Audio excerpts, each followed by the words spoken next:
এবং আদালতকে উদ্দেশ্য করেও বলেন নাই যে সব দিক বিচার বিশ্লেষণ করে ফজলুর রহমান সাহেবকে এই যে তার বিরুদ্ধে যে কন্টেম্প প্রসিডিং করা হয়েছে এই প্রসিডিং থেকে তাকে অব্যাহতি দেওয়া উচিত না। কোর্ট বলেছিলেন যে আদালতের প্রতি সম্মান প্রদর্শন সকলের দায়িত্ব, বিচার বিভাগের উপরে সম্মান প্রদর্শন সকলের দায়িত্ব।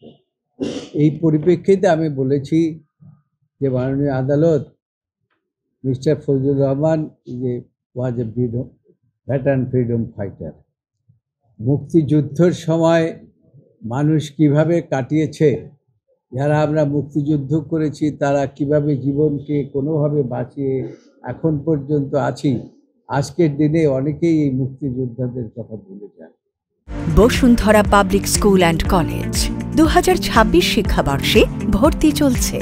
মিস্টার ফজলুর রহমান এই মুক্তিযোদ্ধাদেরকে স্মরণ করতে গিয়েই একটি টকশোতে যে কথাগুলো বলেছেন, ইনফ্যাক্ট এটা আদালতকে মেলাইন করার জন্য বলেন নাই এবং আদালতকে উদ্দেশ্য করেও বলেন নাই। কাজেই আদালত যদি সঠিকভাবে দায়িত্ব পালন না করে তাহলে দেশে একটা বিশৃঙ্খলার সৃষ্টি হয়। এটা মিস্টার ফজলুর রহমান খান ভালো করেই জানেন, আমরা সকলেই জানি।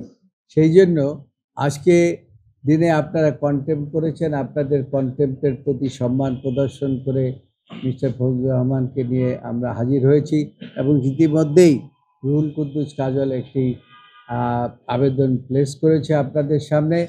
আমি মনে করি যে সব দিক বিচার বিশ্লেষণ করে ফজলুর রহমান সাহেবকে এই যে তার বিরুদ্ধে যে কন্টেম্প প্রসিডিং করা হয়েছে এই প্রসিডিং থেকে তাকে অব্যাহতি দেওয়া উচিত।